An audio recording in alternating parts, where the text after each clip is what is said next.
your daily dose of sports and fun. This is the Morning Drive Podcast from Double T 97.3, presented by Cantex Roofing and Construction. I'm Mike Hebert, owner of Cantex Roofing and Construction. Every day is game day, and we'll get it right when it comes to your roofing, construction, windows, and mirrors. Call Cantex Roofing and Construction today. Together, we are one serving you. This name may not be familiar to you. It may be familiar to you. I can't say I saw him play a ton of games, but I always liked his name and always liked him as a player. But Junior Bridgman died last night. He was a star at the University of Louisville and played in the NBA. He was a mid-70s guy. He played for Denny Crum, who was there in his early days at Louisville from 72 to 75. And took Louisville to a Final Four. Denny Crum was John Wooden's assistant for, Jamie, I think like 8 of his 10 consecutive UCLA national championships, and then got his own gig at Louisville, and he won a couple of national championships there and took them to the Final Four. But Junior Bridgman played 12 seasons in the NBA. He was speaking at an event last night in Louisville, and turned to somebody and said he thought he was having a heart attack, and he was. And then they couldn't save him. He was 71 years old. But get this about Junior Bridgman. He was an All-American at U of L. He was an NBA All-Star. And then he became a self-made billionaire.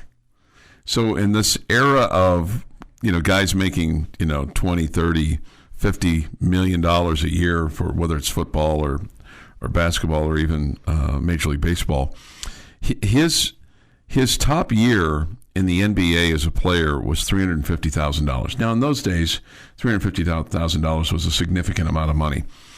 But he parlayed that into, fast food chains, Coca-Cola bottling and distributing plant. He also owned Ebony and Jet magazines, which I didn't know. I didn't know that about him. But this year, Forbes estimated his net worth at $1.4 billion. Yikes. I know, right? Good for him.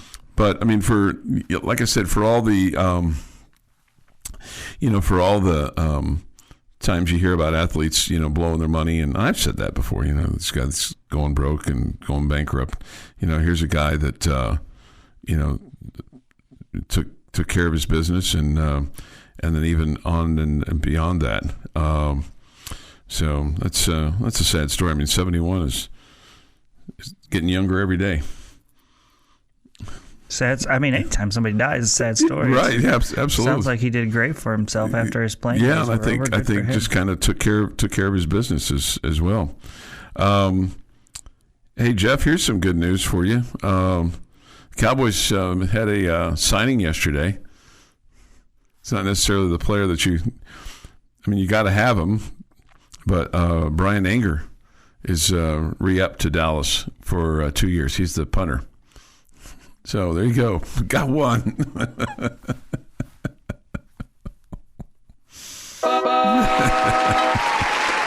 He's a good one. Yeah, and you do need to have a punter. He's a good one, but it's better to have a good one than a bad one. Mm-hmm. He's been in the NFL for 13 years. Averaging, let's see, when that was 2023, he had 51.4 yards per punt. But he's really, really, really good. His career long is 83 yards against the Chicago Bears in 2022. 83. That's pretty good. Yeah, I'm sure he got a bounce or two, right? Mm-hmm. I'm sure that wasn't just totally in the air. So at any rate, at least the Cowboys got somebody signed up to play for them. Yeah, so we'll see. Did you see this about Tiger Woods? God, it's a bad deal. This guy cannot get a break with his health. Ruptured his Achilles. It will keep him out of the Masters, obviously, and probably sets him back for the remainder of the year. I mean, you hear all about those Achilles injuries. Just takes, a year to recover from. Yeah, like 12 to 18 months. Yeah, kind of a deal. Yeah. And the golfers, I mean, they walk. It's not like he can ride a cart and, play Augusta National or the British Open or anything like that. But apparently the surgery went smoothly and had a minimal invasive. Do you say Achilles or Achilles? I say Achilles. Achilles. Yeah, like when you're talking about the Greek god, I think you say Achilles. Achilles. Yeah. No, I think it's the same both ways. Same both I ways. know it's the same thing, but I think I've heard when people talk about the Greek god use the E more. Yeah. Okay. Yeah. But I would never say Achilles. He ruptured his Achilles. Achilles. Yeah. I'd have to slap myself. How often? And maybe the person you were sitting next to, so that they know that you're not supposed to use it. Yeah. So, let's see. This type of injury, recovery time is quicker, but most recoveries take at least a month before someone can even put weight on their foot. Mm-hmm. So, have you ever had any problem with your Achilles? Yes. Yeah, it's painful, isn't it? It wasn't painful, but I knew it was starting to not be good, and I was scared, and so I backed off. It wasn't painful. I could feel something. You could feel something was going on.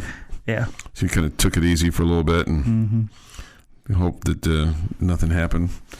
Let's see here. Dallas needs a punter more than most teams do because they do it a lot. A lot. Yeah. Yes, with an exclamation point. I knew Chuck would mention the punter contract. Wow. Hey, at least none of the Cowboys got arrested this week. I feel like you are in this mode of, I don't know if you're just entertained by Jeff's frustration or what or not, but you are in a mode of like you want to kind of needle him about how bad things are. No, not every day. No, every other day. Yeah, you're having fun poking fun at the Cowboys. No, I don't wake You're up. on the Cowboys poke fun bus. Oh no, in his defense, and there's a lot to poke at. Yeah, I hadn't really given it that thought. Okay. Where it's like it's an initiative, like it's just there's this smile on your face when you bring up anything about the Cowboys, kind of making fun of them. Yeah, it's frustrating. I think there's a lot of people are frustrated. I don't know if it's about the Cowboys or you like to see Jeff fly off the handle. There's times where that's entertaining. There's times where that's entertaining, right? Get his frustration going and just a skosh. The Morning Drive podcast from Double T 97.3 is presented by Cantex Roofing and Construction. In sports history, today is March the 12th, 2025. Here is Jeff McGuire with this day in sports history. Not a good day. Okay. Oh, man. I mean, I like warning you guys ahead of time. I don't want to have anybody get blindsided. You should already know what it is. Well, I'm going to take my headset off then because I'm only here for the joy. 1962, Bobby Gendorf gets a keyboard and scores 20 points as Texas Tech beats Air Force 68-66 in Dallas for a Midwest regional spot. Wow. What song was he playing? I have no idea. That was funny. Twinkle, Twinkle, Little Star? Probably. 1980, New York Islanders' third consecutive scoreless tie. This one versus the Pittsburgh Penguins. I'm shocked that you two both got that. When he said it, I was like, that's weird. Yes. Yeah. 1987, David Robinson scores 50 points in an NCAA basketball game. The Admiral. 1995, 36th SEC men's basketball tournament took place. Kentucky beat Arkansas 95-93 in overtime. 2017, the number 6 Texas Tech baseball team puts up 8 runs on 9 hits to score an 8-4 victory over UTSA to close out the series win. Sophomore right-hander Ryan Shetter improved to 2-0 in 2017 after tossing 5 2/3 for his 4th straight quality start. Any of those guys got any eligibility left off that team? 2017?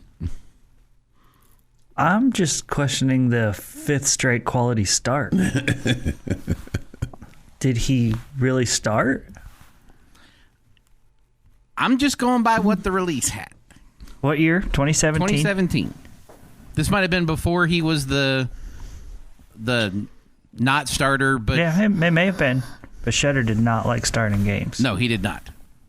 And didn't have a ton of success, which is why you went with Dushek before. Yeah. 2020. This is not a good day. Told you. Warned you ahead of time. COVID-19 ends the Texas Tech athletics season. Everybody's, right? The whole world stopped. Specifically us. Right. Baseball, basketball, women's hoop. Well, not women's hoops had ended on their own. All the spring sports were done. I will never forget. Jeff Haxton was on the air doing the pregame for the basketball game. I was on my way to go get lunch and come back and watch the game. And he interrupts the broadcast for a pregame interview because it was no longer needed because the game had been canceled. Yeah, I had not walked into the arena yet. I mean, I was in the arena. I had not walked into where the basketball floor was yet. And I just wanted to see it because I had stopped to get something to eat. And they're like, "Sir, you have to leave." And they're like making Haxton Level get off the air as well. They're like, you. And then they had the press conference with then Commissioner Bob Bowlesby.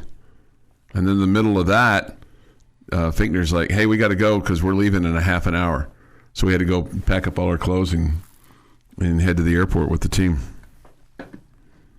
Crazy. It was crazy. Cheddar did start. Way to go, Ryan. It is National Baked Scallops Day. Out. I normally prefer them pan-fried or grilled, I guess is the way to put it, but I like seafood. I prefer them on somebody else's plate. How about you, Jamie? I don't think I've ever tried them. Probably never will. Yeah, okay. Happy birthday to Liza Minnelli, who is 79. She's still alive? Wow. James Taylor, Chuck's favorite, is 77. My God. Mitt Romney, 78. Ryan Day, 46. Darryl Strawberry, 63. And Dale Murphy is 69. Oh, man. Wow. Dale Murphy, 69. I think there's a lot of people in the world that Dale Murphy was their favorite player. Yeah. And on this day in 2003, 15-year-old Elizabeth Smart is finally found in Sandy, Utah, 9 months after being abducted from her family's home. Her alleged kidnappers, Brian David Mitchell, a drifter who the Smarts had briefly employed at their house, and his wife were charged with kidnapping as well as burglary and sexual assault. And this day in sports history. All right, this day in sports history, 6:50 this morning, here on the Morning Drive. Thoughts, comments, Yates Flooring Center chat line. We get this communique. Dear Chuck, how are you? I am fine. I find myself smart enough to stop watching the Big 12 games yesterday because of that hideous court. Thank you to one Double T 97.3 for carrying the radio broadcast so I can listen to the Texas Tech game on Thursday. Thank you for the sports that you give us. Gordo, P.S. Please tell Jamie that Gordo says hello. I guess I'm the only one that doesn't hate the court. I don't hate it. I don't hate it. I'm fine with it. I think it's cool looking. Yeah. Brett Yormark doubled down on it yesterday with regard to the media and the people that said they don't like. He said that everybody he's talked to, players and folks, that they love it, that they think it's cool. He said that he made it a point to go to everybody he's talked to says they love it. That's his quote. Everybody he's talked to says they love it. I think that's pretty much what he said.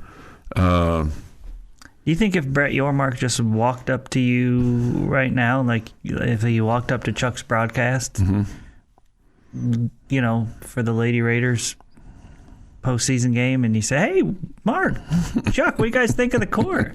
What do you think they would say, Jeff? Oh man, that looks awesome. Oh, that looks good. That looks great, Coach. Commish. He looks great. Yeah, it looks so cool.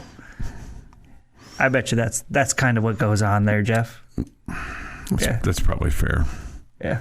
He stayed completely away from our broadcast I saw him 2 different times from a distance. He got my email. All right. He got nowhere. He came nowhere near us. The Big 12 office has like a sign. Be prepared. If you don't have 15 extra minutes to spend, stay away from these 2. 15? You think it's just 15? You've heard of the FBI most wanted list? That's the most avoided list. Well, I think that's a bit harsh, but I get it. I mean, we kind of bring that on ourselves, don't we? I mean, you are friendly people. We are friendly. Nothing wrong with that. Yeah, we're friendly. We're friendly people, but the world needs more Chuck Heinz. He did, and Mark Finkner. He did stay away from us, completely away from us. What would you have talked to him about? Oh gosh, I don't want this answer. I don't know where this answer could go. No, I think we just probably would have. Hey, Commish, you need a conversation starter for your weekend parties? Hey, what do you think's going to happen with Carson Wentz? Who do you think he's going to sign with this offseason? No. Fascinating, isn't it? Somebody said who was going to tell Yormark they don't like it. That's a very fair comment. No question about it.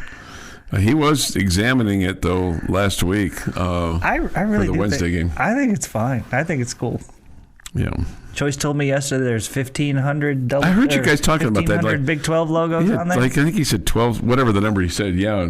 Whatever. Yeah. I mean, it's a lot. It's a lot. Yeah. It's a big number. I was like, okay. Yeah. At least at least it's all congruent. You know, looks nice. Looks good. Looks cool to me. Yeah. It's not sticky like TCU's.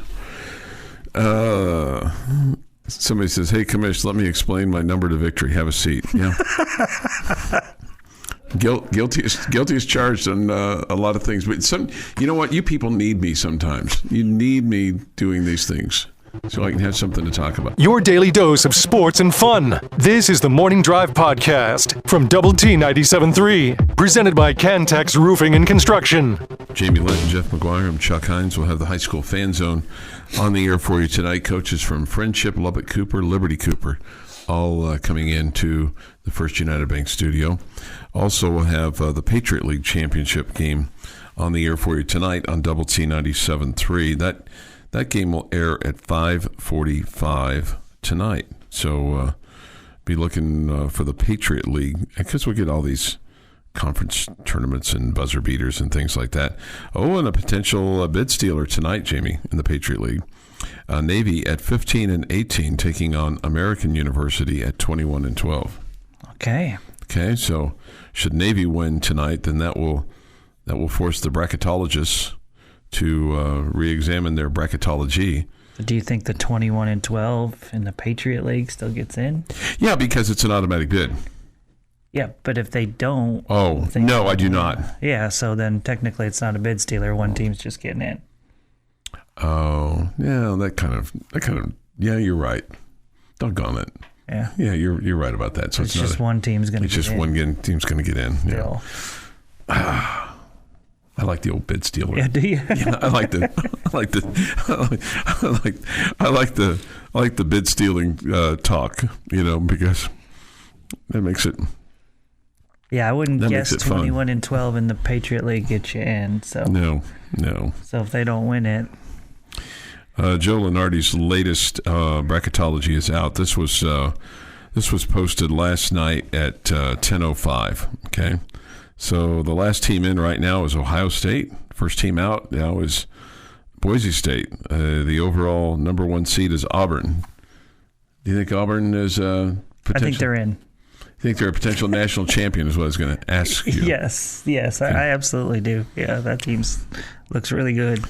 Man, I really thought Auburn got hosed in that 2019 Final Four against Virginia. I mean, it very easily could have been Texas Tech and Auburn playing for a national championship.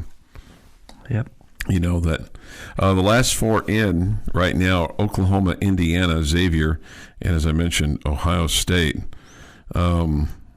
the Indiana job's coming open. It'll be interesting because, I think Mike Woodson is done, but what if they had a little run in the NCAA tournament? Does he go, I'll punt for the review. I want to stay. I think it's his age that's kind of making him think, hey, it's time to, and maybe he'll say to himself, go out on a high. Go out on a high. So, and it wouldn't. He is 66. I was thinking he was 67. He turns 67 later this month. So, maybe he's just Gonzalez. He said, hey, I've got enough money. I want to kind of do something else. I don't want the pressure of all this. But who apparently wants that job is Chris Beard, among others. Okay. So don't be surprised if he gets that job. The first four out: Boise State, North Carolina, Texas, and Colorado State. Of those four, Texas is the one we want out the most, right? Without question, right? That was a breakaway layup there, Heinz. Yeah, right. Live ball turnover. Okay. Because I would tell you, for me, the next one I would want out is Boise State. I just don't like them. I don't like them in their blue turf, and I realize it's basketball, but that blue turf just kind of carries over to all their sports, in my opinion. They should have a blue court, too. I think that would be cool. Yeah. Next four out: Dayton, Wake Forest, UC Irvine, and Cincinnati. Cincinnati. Wow. Cincinnati win today would be massive. He has 8 teams in from the Big 12. Let's see where he should still have the Red Raiders as a 2 seed without question. The question is, and then we'll move on. The question is, where does he have them in his 2 seed? I bet he still has them. Yep, he still has them in Wichita. Now he's on this. Everybody's on this bandwagon for Texas Tech to face Ole Miss in the NCAA tournament. He has Tech as a 2 seed taking on Omaha. And then the 7-10 game is Ole Miss and Utah State. And those games will be played in Wichita. Okay. So that's in the West region, where Florida is the 1 seed and Texas Tech is the 2 seed. You wonder what kind of dealings, relationship, because coaches, every coach knows every coach, it feels like, right? You wonder what Coach McCaslin and Coach Beard, what kind of relationship they've had over the years. That's a good question. Yeah, I don't know.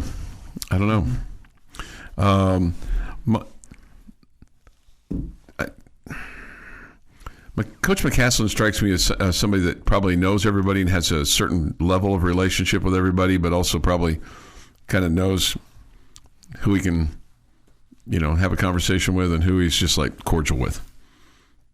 Right? Sure. Yeah. I don't know. I don't know. That's a really good question. So we'll see. We'll see what happens on Sunday afternoon. Again, that Selection Sunday. By the way, they're having a big event at the arena on Sunday. If you would like to go, they're gonna, I think, open the doors at 4:00 on Sunday for the selection show. And this is one of those rare times where they're having an event like this that I'm going to pass on, because I like watching the selection show at home, making my own bracket, getting the instant analysis, all those kinds of things. There's not as much outrage anymore because there's 68 teams as opposed to 64. So there shouldn't be any outrage. If you can't get in with 68 teams, then it's on you, right? Don't you feel that way? No, there's always going to be outrage, right? Because there's going to be teams that are just barely left out, right? You may may not be saying we deserved a number 2 seed, but you may be saying, we were better than such and such. And with so many of these automatic bids where teams that are not as good as teams that are not making in. There's always going to be frustration. Yeah, it's not necessarily the best 68. I don't know that it jumping from 64 to 68 all of a sudden made me think, oh, we got them all now.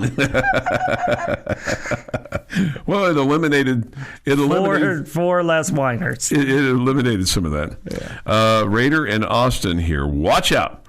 Word is Texas already has a buyout agreement with basketball coach. We don't have anything to worry about. I feel sorry for this guy. You suggesting that McCaslin would want to leave for Texas? Oh, I'm not suggesting that at all. I think the thought, the worry is that Drew goes to Texas, leaving Baylor open, where McCaslin the domino that starts with Texas. Yeah.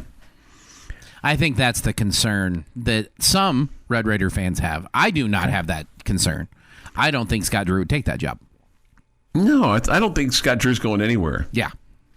I mean, he'll either retire, which I don't think he's going to do, he's or still stay. A relatively young man. Yeah. He's done too much there. He's had too much success there. Yeah, why would he leave? I mean, I guess money's always... Somebody paid him a lot more money. Yeah, I guess so. I mean, that's always the case. But I mean, you reach a certain point, too. It's like, okay, what's the... Scott Drew is 54, so... I just ask, who wants to move? Like, why would you want to move? Mm-hmm. Moving sucks. Stay where you're at. Yeah, I think... Maybe he lives in the middle of those two cities, Jeff, and he doesn't have to move. I mean, they are close enough you could commute. I know. Yeah, that's fair. Yeah. Right. All right. But then you have to work in Austin. Man, thank you. Yeah, somebody is currently listening on the Double T 97.3 mobile app, and shout out to this guy stuck in Cincinnati traffic, becoming increasingly more of an Iowa State fan. These Bearcats cannot drive. Well, thank you for listening in Cincinnati. Cincinnati, WKRP. This is the Morning Drive Podcast from Double T 97.3, presented by Cantex Roofing and Construction. Jamie's question of the day on Double T 97.3 is brought to you by Connecticut of West Texas. Okay, so normally I have a good idea of my answer when I ask you guys the question. So Do you really? I have a head start on you guys, so to speak. Because you've been around us enough that you kind of... No, because the question is in my mind, so I'm already thinking about my answer. Oh, okay, gotcha. Okay, gotcha. Okay. This one is really difficult for me. All right. I want you to, and I think this has changed over the years because of conference realignment and teams that have left and all the above. Sport specific. Okay? So you have to name the school and the sport. Okay. What is the greatest rivalry that Texas Tech has right now? Where is the biggest rivalry? Yeah, and I'm assuming you're kind of thinking like sports hate and competition and all those kinds of things. Could be any of that. All those things factor in. All those things factor in. Like the school that you just absolutely want to beat the most, and in what sport is that? I guess it's not about what we want. It's like, where do you feel like there's the greatest rivalry? Like between the two programs, it's back and forth. There's serious hate. They don't like each other. I mean, which one is it? And I do think the fan factor thing factors in the most, like, because I think normally like football and men's basketball is going to get the most. People are going to have the most opinion because they care about it the most. Mm-hmm. And like, haven't we always? And call me ignorant here. Like, hasn't it been like pretty vicious with Tech and Baylor in women's soccer? Yeah, like, I think so. It's like they're known for being really physical, and like it feels like those battles have been really rough. And also, both of them fighting for wins in the like it's not just beating Baylor; it's also beating Baylor so that you can continue being on top of them in the Big 12 Conference. West Virginia in the same kind of conversation for soccer. See, so I think it breaks down by sport. Okay, so like for me, if it's football, I think it's Oklahoma State. Right, I get that all of them change. I get that. What's the greatest one? The greatest. What's the greatest rivalry in a tech sport with another Big 12 team right now? I think it's Tech basketball versus Kansas basketball, because I think that's where the hatred is the most. That's where the passion is the most. I think that's where folks really just, and there's been enough wins now that it's not, it's lopsided there because you've only won twice there. But here, there's been enough times with enough different teams. The games have been competitive. I mean, it's clear who this fan base hates the most. When it comes to that, because the other thing I would say that's a runner up to that is Tech baseball versus TCU baseball, and the only reason I would put the basketball ahead is just the number of fans. All right. To me, when I think rivalry, I think of hate both sides. It just can't be us hating them or them hating us. Mm-hmm. There is only one school in the Big 12 that wants to keep our fans out of their building. And we enjoy going into their building and taking it over. And that's TCU. Now, the question I have to ask is it more football or basketball or baseball? Because I think it's probably one, if I were to rank all of them across all sports, that's 1, 2, 3. For both sides, for 1, 2, 3. I would probably go, because of importance of monetary things, football, basketball, baseball, so TCU football. Jeff, I think, is making a lot of sense there. I would have a hard time arguing against you. The one that I had in my mind was Oklahoma State in football. It just feels like we're constantly comparing ourselves to where they are. Mm-hmm. That's for the longest time it was, we used to be ahead of them, now they're equal to us, now they're past us. And that to me feels like a measuring stick game for us. And obviously football for most fans is the most important. I definitely think if it's one school across the board between sports, it's got to be TCU. It's got to be TCU, because I just think there's so much dislike both ways. And but the one sport for me is Oklahoma State with football. I think that's the one that jumps out to me, just because they're like a measuring stick with us, to see if we're ahead of them or where we are compared to them. If the Big 12 would get this right, and you play Oklahoma State every year, I think it would be Oklahoma State. Yeah. And I really like Jeff's idea from several weeks ago, when the football schedule came out. Finish with Oklahoma State. That's your rivalry game. When you have rivalry week, that's your rivalry game. We get this 100% with Chuck on this. Picking one, it's definitely Kansas, new blood versus blue blood. Michael says Tech men's basketball versus Houston High School. Okay. Radiation and station. That one felt like it had the most passion this year. That's totally fair. The Houston one. Baseball, Oklahoma State. Jamie. Yeah, I tried to take my baseball bias out of this, because I think Oklahoma State and TCU is extremely high on my list. But I'm trying to take my baseball bias out. TCU, we get Houston in basketball, Oklahoma State in baseball. U of H basketball is evolving into a rivalry, in my opinion. Mm-hmm. TCU or Baylor. We get this. Football is Baylor, basketball is Kansas, baseball is TCU. Yeah, we're not asking which which one's the most. Yeah. Who's the number one? Most intense. Somebody says this Oklahoma State easy. In which sport? Yeah, he didn't say. He didn't say. Not everybody listens to the questions like Jeff and I do for you every single day.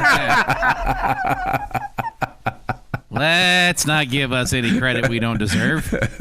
I knew that'd get a chuckle. 7:40 this morning here on the Morning Drive. Boom, boom, boom is next, and then our spelling bee challenge. I mean, I'll play the clip about Arkansas. I can pull that up. It's right here. You have it? I have it. Oh, okay. The Morning Drive podcast from Double T 97.3 is presented by Cantex Roofing and Construction.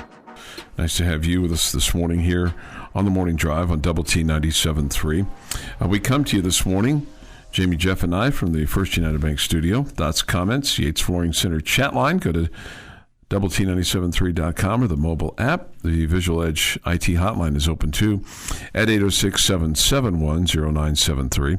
A couple things here from the chat line. UT isn't the glamour job that some folks want to make it out to be. Sure, they can throw gobs of money at somebody, but outside of football, maybe baseball, it's not a blue blood. Syntax Hank, P.S. Good morning, and I can't stand T-Sipper U. No, but I think because of the amount of money that they have and the conference that they are playing in, the UT basketball job on the men's side is a glamour job. I mean, it may not be they're not a blue blood basketball school, but boy, they could be with the right coach and a few of the right players with the money that they have lined up behind them. They could be a new blood pretty quick, don't you think, Jamie? Absolutely. I mean, just the money and the support and the history of the University of Texas. Yeah, I just think there's a good chance that you're naive if you don't think that they could be a powerhouse. They could be a powerhouse, right? Yeah. If they get the right guy. Yeah. I mean, it's and look, I mean, finding the right guy is. Is hard because it's not always the guy you think may not always be the right fit. There are some, and this person says this. I told you guys Underwood will be getting that Texas job. Brad Underwood, who's currently at Illinois, and he's had a really good run there. I don't know if that scares me or not with Brad Underwood. I mean, certainly anybody that's got a name and some level of competence and level of success just makes you wonder, if they get the resources that you're going to get at Texas, what they're able to do with that. Some are able to take that and, make, plenty of, hay out of, and others, drown in it too. Because with that, it comes lots of expectation. Does Bobby Hurley keep his job? I don't know. I don't know enough about that situation. I mean, you would think probably there's some pressure there at Arizona State. I would think he's on the hot seat, yes. Yeah, no question about him. Okay, somebody says this with regard to the word that I missed, persnickety. I would have missed it too. Not as bad as Chuck. Would have finished with ITY instead of ETY. Okay, well. Yeah, I bet I would have too. Yeah. Yeah, I bet I would have been right there with that texter. Yeah, okay. I would have missed it, but not as bad as Chuck. Somebody asked this question yesterday, and we didn't have time to get to it because this is going to morph us into baseball. But somebody said, does Texas Tech have sports psychologists for these baseball guys to talk to? And the answer is yes. I learned this, and I'm not speaking out of school here. I think this has been going on for some time, and Tech's certainly not the only major university to probably provide some kind of a listening ear or counseling or just advice or just a place for people to kind of get away and share their thoughts and maybe kind of get their head right a little bit. But I met one of the psychologists on the lead guy on my basketball trip last week to the Big 12 tournament. And I think it's available, these services, to all the sports. What? What are you laughing at? Just you with a psychologist. I was wondering if we got any work done while we were there. Me getting work done? Yeah. This was during breakfast or during a dinner. Yes. No, I mean, do you... Did I get some help? Yes. I thought about it.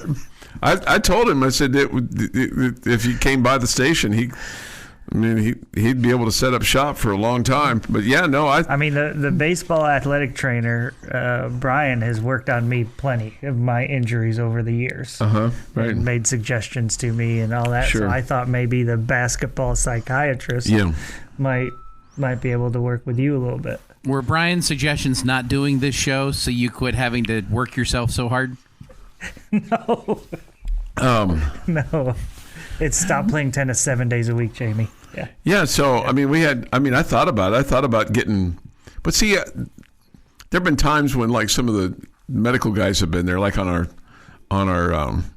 this trip, two of the docs. Well, one's a doc, one's the head of all things, rehab, and he's the lead guy over there. I don't know exactly. Director of medicine, I think, is what his title is. I always, kind of. Sometimes I've asked them questions, and then like, these are like questions like they get paid to answer. I shouldn't just always try to get the free advice, Yeah. I would tell you that I'm not trying to jump out of line here. I've known for a long time that, I say a long time, 3 or 4 years, that tech athletes have used them. Mm-hmm. Okay. One of the tennis coaches, like I said, 3 or 4 years ago, told me that they use them a lot, and probably in sports like tennis, where it's more of an individual thing, you probably need it a little bit more. Mm-hmm. And so that all sports at Texas Tech have the opportunity, and I think I don't know if they're scheduled for once a week or if it's just when they feel like they want it or whatever. I think there's some group sessions that are scheduled, and some individual sessions. So I think it's a big part of college athletics now. I think the university and our athletic department is, in the effort of doing what's best for the student athletes, are trying to provide them everything possible, whether it be the physical training, making sure that the nutritionists that make sure that they're eating the right things and all those kind of things, and they provide them this kind of help as well, because as we've found out, it's a major part of sports. Yeah, it's a major part of sports. So Texas Tech is doing what they can to help the student athletes in that way as well. Yeah, and I'll say this: the nutritionist this year spent quite a bit of time with us, at least on the road, or making sure that our meals were much healthier this year than last couple of years. Which is probably good for thinking we need all the, not that they were doing it for us by any stretch of the imagination, but we're kind of, got a little healthier eating than maybe we would have if we'd been just left to our own devices. But I thought it was really cool. This from the Yates Flooring Center chat line. I'm an athletic trainer, graduated with a master's in athletic training from Tech. Brian Simpson is the greatest. Yeah, he is a great friend. Yeah. A really good guy. This has been the Morning Drive Podcast, presented by Cantex Roofing and Construction. Check out our library of Double T 97.3 podcasts at doublet97.3.com.